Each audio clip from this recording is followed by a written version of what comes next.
A Cypherpunks Manifesto by Hughes, written in 1993. Privacy is necessary for an open society in the electronic age. Privacy is not secrecy. A private matter is something one doesn't want the whole world to know, but a secret matter is something one doesn't want anybody to know. Privacy is the power to selectively reveal oneself to the world. If two parties have some sort of dealings, then each has a memory of their interaction. Each party can speak about their own memory of this. How could anyone prevent it? One could pass laws against it, but the freedom of speech, even more than privacy, is fundamental to an open society. We seek not to restrict any speech at all. If many parties speak together in the same forum, each can speak to all the others and aggregate together knowledge about individuals and other parties. The power of electronic communications has enabled such group speech, and it will not go away merely because we want it to. Since we desire privacy, we must ensure that each party to a transaction have knowledge only of that which is directly necessary for that transaction. Since any information can be spoken of, we must ensure that we reveal as little as possible. In most cases, personal identity is not salient. When I purchase a magazine at a store and hand cash to the clerk, there is no need to know who I am. When I ask my electronic mail provider to send and receive messages, my provider does not know to whom I am speaking or what I am saying or what others are saying to me. My provider only need know how to get the message there and how much I owe them in fees. When my identity is revealed by the underlying mechanism of the transaction, I have no privacy. I cannot here selectively reveal myself. I must always reveal myself. Therefore, privacy in an open society requires anonymous transaction systems. Until now, cash has been the primary such system. An anonymous transaction system is not a secret transaction system. An anonymous system empowers individuals to reveal their identity when desired and only when desired. This is the essence of privacy. Privacy in an open society also requires cryptography. If I say something, I want it heard only by those for whom I intend it. If the content of my speech is available to the world, I have no privacy. To encrypt is to indicate the desire for privacy, and to encrypt with weak cryptography is to indicate not too much desire for privacy. Furthermore, to reveal one's identity with assurance when the default is anonymity requires the cryptographic signature. We cannot expect governments, corporations, or other large, faceless organizations to grant us privacy out of their beneficence. It is to their advantage to speak of us, and we should only expect that they will speak. To try to prevent their speech is to fight against the realities of information. Information does not just want to be free, it longs to be free. Information expands to fill the available storage space. Information is rumor's younger, stronger cousin. Information is fleeter of foot, has more eyes, knows more, and understands less than rumor. We must defend our privacy if we expect to have any. We must come together and create systems which allow anonymous transactions to take place. People have been defending their own privacy for centuries with whispers, darkness, envelopes, closed doors, secret handshakes, and couriers. The technology of the past did not allow for strong privacy, but electronic technologies do. We, the Cypherpunks, are dedicated to building anonymous systems. We are defending our privacy with cryptography and anonymous mail forwarding systems, with digital signatures, and with electronic money. Cypherpunks write code. We know that someone has to write software to defend privacy, and since we can't get privacy unless we all do, we're going to write it. We publish our code so that our fellow Cypherpunks may practice and play with it. Our code is free for all to use worldwide. We don't much care if you don't approve of the software we write. We know that software can't be destroyed and that a widely dispersed system can't be shut down. Cypherpunks deplore regulations on cryptography, for encryption is fundamentally a private act. The act of encryption, in fact, removes information from the public realm. Even laws against cryptography reach only so far as a nation's border and the arm of its violence. Cryptography will ineluctably spread around the globe, and with it the anonymous transaction systems that it makes possible. For privacy to be widespread, it must be part of a social contract. People must come together to deploy these systems for the common good. Privacy only extends so far as the cooperation of one's fellows in society. We, the Cypherpunks, seek your questions and your concerns and hope we may engage you so that we do not deceive ourselves. We will not, however, be moved out of our course because some may disagree with our goals. The Cypherpunks are actively engaged in making the networks safer for privacy. Let us proceed together apace. Onward. Eric Hughes, 1993.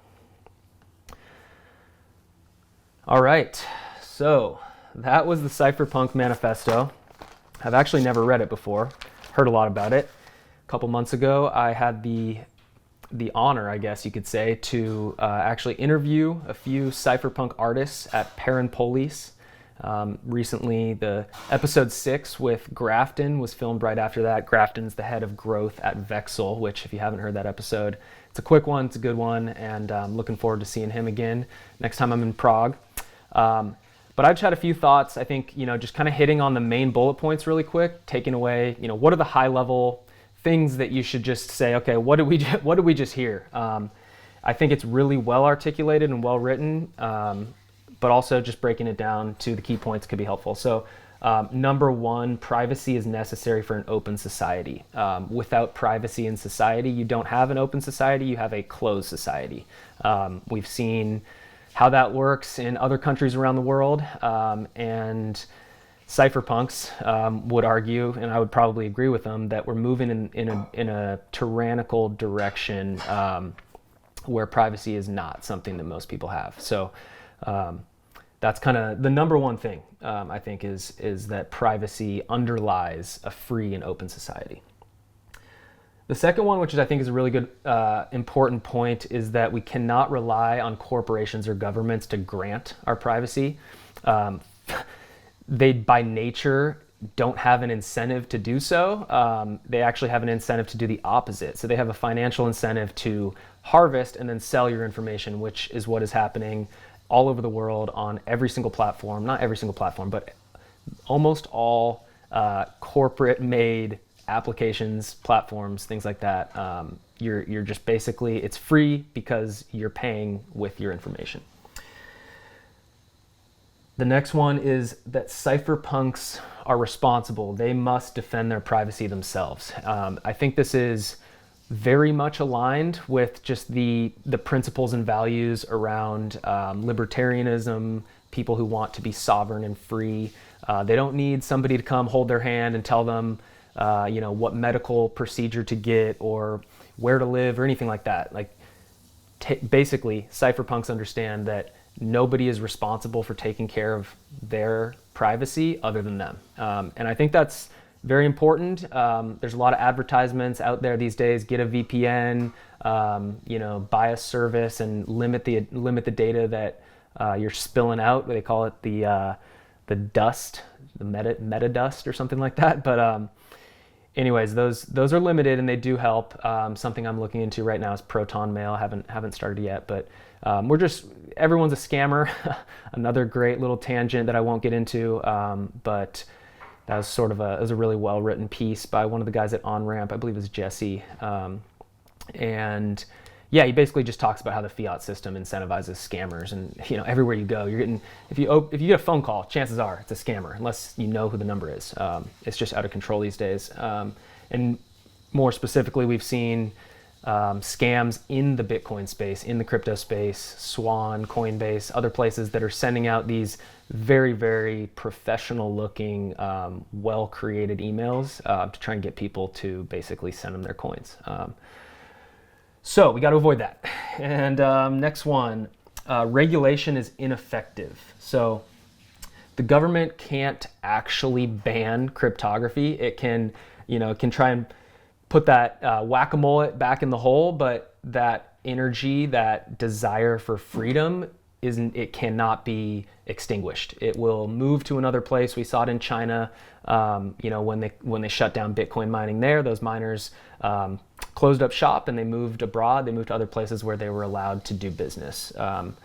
And so while governments may want to ban things like cryptography and Bitcoin because it can potentially undermine their power and their stranglehold on their corrupt, tyrannical government, they can't. So you as an individual have to decide which tools, which actions you're going to take. We're in a very precarious time right now where simple actions, things that are completely harmless, maybe even running a lightning node, could be perceived in a court of law as money transmitting, and therefore you could be subject to bank secrecy laws and all types of things. And if you run a lightning node, you obviously know that you don't get personal information. You don't know your customers, obviously. You don't want to. That's the whole point. So it could be very, very tumultuous times ahead, but also on the other hand, this is just a fact. They cannot shut this thing down. Cryptography cannot be shut down. Open source software, as mentioned in this piece, Eric talks about, it literally cannot be shut down once it's dispersed and its network effects have sort of reached that tipping point, which Bitcoin has. So the next one is one of my favorite lines in the whole thing, posted about this recently, but that privacy is actually the right to selectively reveal yourself. Essentially, you get to decide. Like, you can be a private person and also host a podcast, share personal information about your family, your passions, the places that you go, but also select what information you reveal. So are you going to reveal information about where you live or the people that you associate with, or even if you're a higher profile person, are you going to tell people where you're going ahead of time? No, you're not going to do those things. You're going to limit the information that you share with people out of a desire for whatever it might be, security, comfort, or it doesn't even matter. Like you don't need an excuse to have privacy. So I think that's really important. And I think overall, my take on privacy in general is not that people don't care. I think that's an easy way to go. Oh, people don't care about their privacy. It's only the cypherpunks, it's only the libertarians that actually care about these things. I don't think that's true. Just last week, Robert Epstein was on he was on Joe Rogan and just talking about the level of violence that has been basically put onto him and his family. He claims that his wife was killed in a very suspicious car accident. Her body was never actually investigated. The car was destroyed and sold off for parts, something like that. But if you undermine Google's ability to control discourse and the flow of information, you are walking on very thin ice. And so I think people are waking up to that. I think now more than ever, I'm having more discussions, I know. I'm personally thinking about, how do I protect my information? How do I remain private, but also make content, put myself out there, share information? Obviously I don't have a mask on right now. Some people take it to that level where they truly want to create a separate identity that they can interact with the internet through, and then just be a normal guy when they show up to in-person events, which is very reasonable, but that is not the path that I've chosen for a number of reasons, but it is something to consider. So people are waking up. That's my take. So the call to action, the final, minute here, I just want to share what Eric would say the call to action is, which is to deploy privacy enhancing systems for the common good. That's what's happening. That's what we're participating in the Bitcoin space, not just Bitcoin, things like Nostr, all types of different platforms, solutions, technologies, freedom technologies that are being developed in order to protect people from the powers that be. And so that's happening. I think deploy is the key word there. It's not just build, it's not just use, it's deploy. So it's build, iterate, use, deploy, grow. All those things, deploy, I used deploy twice, but all of those actions fall under, in my mind, what deploy means, right? It's to put something into play. And so that's what's happening today. And it's one step at a time. It can be overwhelming. I know for myself, going from like not really caring at all and not being very conscious of how much information I'm putting out there to starting to be, it's like, oh shoot, do I need to, stop sending paper bills to my mailbox. Like people, just a couple months ago, my mailbox got crowbarred. Side note, it was actually right around the time that my ballot was sent to me, and I never received my ballot. So coincidence? Probably, but somebody took a crowbar to our neighborhood mailboxes and took all the mail. And so if someone does that and you have, let's say, an electric bill in there, they can get a lot of personal information. They can then use that personal information to go do other things that may be harmful to you. So that was one action I took recently, just going paperless on my bills. I just like getting a paper bill just so I can see it, remember, it's a reminder. I kind of like checking the mail. I like paying bills. Oh, no, that's not true at all. But it is a point of, I guess, failure potential. All right, and then, engaging with others. I think this is not an isolated process, right? There are going to be outside people who try and take this movement. Like, look at any other freedom-oriented movement in history. The Tea Party, the 1%, the Wall Street stuff, those were all co-opted. Those started as genuine grassroots movements, and by the time they actually gathered momentum, they had basically been co-opted to deceive people, to distract from the real problems, which is largely the money printing, the money trust. It's not the 1%, it's the 0.00001%, the 8 people that sit in a room and decide the price of money while you and I have to go work for it. So by deceiving people to think that it's the 1%, they actually divide society. So that 1% actually has a ton of powerful, influential intellectuals who, if they realized they were on the same team as the population, which I think these people largely do, but the masses, the general population, there is a push, a pressure towards thinking that the problem is corporate greed, the problem is that rich people have too much money, these types of things. They're fundamentally deceived, and they're fundamentally misunderstanding the nature of why their life is getting harder. And so, I just think ultimately, it's a team effort. And so that communication, like, I think most of that is happening on podcasts. I'm sure it's happening behind closed doors. I have no awareness of, but the fact that you have people like, let's say like a Matt Corallo coming on What Bitcoin Did and actually articulating some concerns that he has around Bitcoin, or, the debate around ossification versus which soft forks, excuse me, which soft forks to deploy, things like that. I think all those are absolutely necessary. And the minute that we, put up barriers and we get into camps and it starts to be this battle, this war, similar to maybe the block size wars in 2017, we're more vulnerable. Bitcoin becomes more vulnerable to those exterior outside forces. So I think the point that he makes, just to avoid deception, the key to that is to engage with one another. Okay, so call to action is deploy these technologies and engage with one another. It's a pretty simple process. It's happening, and you are invited to participate in it. The more people that become part of this privacy-focused, freedom-focused group, the better. And that's all really I've got to say for the day. So thanks for listening. Hopefully this was somewhat valuable, interesting, different, and next episode's going to be with a guest. Looking forward to sharing that with you guys. And thanks for listening.